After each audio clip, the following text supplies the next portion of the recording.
కాంగ్రెస్ గట్టిగా జై కాంగ్రెస్. ధన్యవాదాలు మిత్రులారా. ఈనాడు జూబ్లీ హిల్స్ శాసనసభ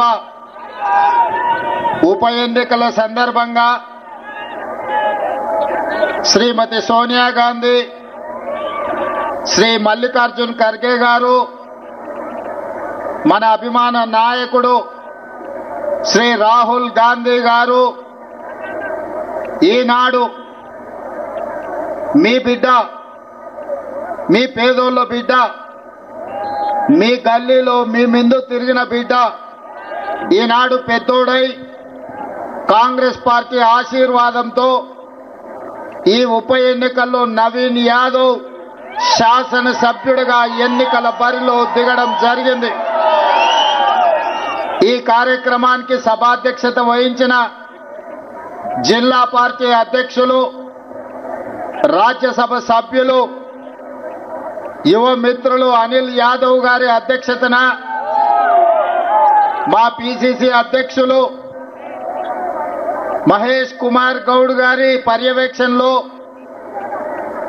నా సహచర మంత్రివర్గ సభ్యులు, పార్లమెంట్ సభ్యులు, శాసన మండలి సభ్యులు, శాసన సభ్యులు వేలాదిగా యూసుఫ్గూడ నుంచి వెంగళరావు డివిజన్ యొక్క ప్రతాపం చూపిస్తూ ప్రతి ఇంటి దగ్గర మా ఆడబిడ్డలు పూల వర్షం కురిపిస్తూ మేము అండగా ఉంటాం, ఈసారి జూబ్లీ హిల్స్ గడ్డ మీద 3 రంగుల జెండా ఎగరేస్తామని నాకు నమ్మకం, విశ్వాసం కల్పించడమే కాకుండా అండగా నిలబడ్డ వేలాది మంది మిత్రులందరికీ కూడా మనస్ఫూర్తిగా ధన్యవాదాలు, కృతజ్ఞతలు తెలియజేస్తున్న మిత్రులారా. మిత్రులారా, రాజకీయాలలో ఒడిదుడుకులు ఉంటాయి, ఎగుడు దిగుడు, ఎత్తు పల్లాలు ఉంటాయి. అవకాశం అన్నిసార్లు రాకపోవచ్చు, అవకాశం అందరికీ రాకపోవచ్చు. కానీ అవకాశం వచ్చినప్పుడు మన కోసం కష్టపడే బిడ్డని, మనతో ఉండే వాడిని ఎన్నికల్లో నెగ్గించుకోకపోతే చారిత్రాత్మకమైన తప్పుగా పరిణమించే ప్రమాదం ఉన్నది. ఇవాళ ఈ ఉప ఎన్నికల సందర్భంగా బీఆర్ఎస్ వాళ్ళు అంటున్నారు సెంటిమెంటు ఆశీర్వదించండి అని. నేను ఇవాళ ఈ వేదిక మీద నుంచి ఒక పాట సూటిగా బీఆర్ఎస్ పార్టీ అధ్యక్షుడు పెద్దలు కల్వకుంట్ల చంద్రశేఖరరావు గారిని ఒక మాట అడగదలుచుకున్నా. ఆనాడు 2007లో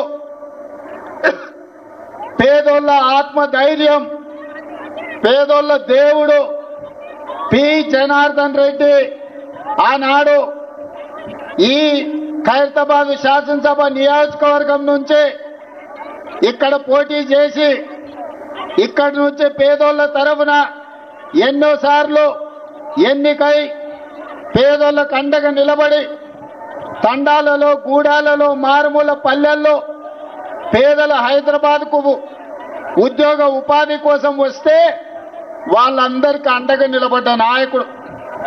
ఆనాడు 2007లో పి జనార్దన్ రెడ్డి గారు అనుకోకుండా అకాల మరణం చెంది గుండెపోటుతో మరణించినప్పుడు ఆనాడు కాంగ్రెస్ కు బద్ద వైరి పక్షాలు భారతీయ జనతా పార్టీ, తెలుగుదేశం పార్టీ, ఆనాడు పెద్దలు నారా చంద్రబాబు నాయుడు గారు పీజేఆర్ గారి మీద ఉండే గౌరవంతో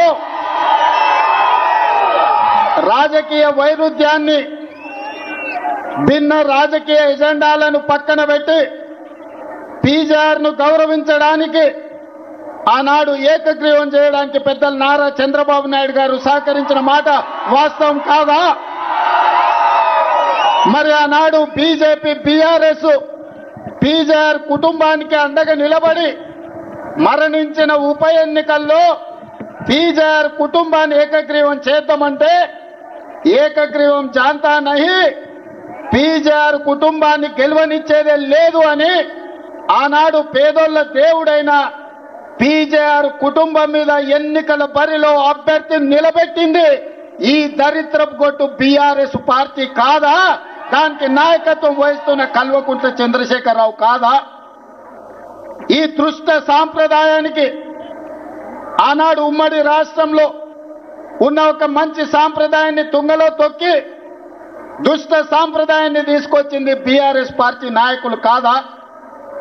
మరి ఆనాడు సాంప్రదాయాన్ని కాదని పీజేఆర్ పేదోళ్ళ గుండెల్లో దేవుడుగా ఉన్న పీజేఆర్ కుటుంబానికి వ్యతిరేకంగా ఎన్నికల్లో అభ్యర్థిని నిలబెట్టిన ఈ కిరాయి మూక ఈ రోజు సానుభూతితోని ఎన్నికల్లో ఓట్లేయమని అడుగుతారు. ఆనాటి ప్రత్యక్ష సాక్షి ఇక్కడనే పీజేఆర్ బిడ్డ విజయారెడ్డి ఉన్నది.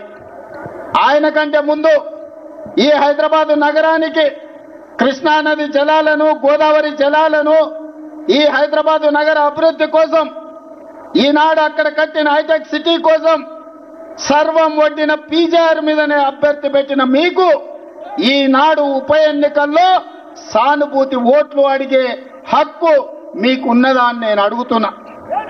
వాళ్ళను వదిలేయండి మిత్రులారా. నేను ఇవాళ మీ ముందు ఒక మాట చెప్పదలుచుకున్నా. ఇదే విధంగా కంటోన్మెంట్లో కూడా ఉప ఎన్నికలు వచ్చినాయి. అక్కడ కూడా ఇదే రకంగా ఇదే సానుభూతిని నమ్ముకొని సానుభూతి కన్నీళ్ల ముసుగులో గెలవాలని చూసి అక్కడ కూడా శ్రీ గణేష్ నాడు అక్కడి ప్రజలు గెలిపిస్తే సానుభూతితో సెంటిమెంటుతో కాదు, అభివృద్ధితో మా ప్రాంతం అభివృద్ధి జరుగుతుందని కంటోన్మెంట్ సికింద్రాబాద్ కంటోన్మెంట్ లో శ్రీ గణేష్ ను గెలిపిస్తే 30-40 సంవత్సరాల నుంచి అటు మేడ్చల్ వైపు ఎలివేటెడ్ కారిడార్, ఇటు షామీర్పేట వైపు ఎలివేటెడ్ కారిడార్, అక్కడ తాగునీటి సమస్యను, కంటోన్మెంట్ లో రోడ్ల సమస్యను, డ్రైనేజీ సమస్యను ఈనాడు శ్రీ గణేష్ సంవత్సరన్నరలో 4,000 కోట్ల రూపాయల నిధులు మంజూరు చేయించి ఈనాడు కంటోన్మెంట్ అభివృద్ధికి పాటు పడుతున్నాడు. ఇవాళ మిత్రులారా, ఈ జూబ్లీహిల్స్ నియోజకవర్గ ఓటర్ మహాశైలను నేను అడుగుతున్నా. 2014, 2018, 2023 ఇదే అభ్యర్థిని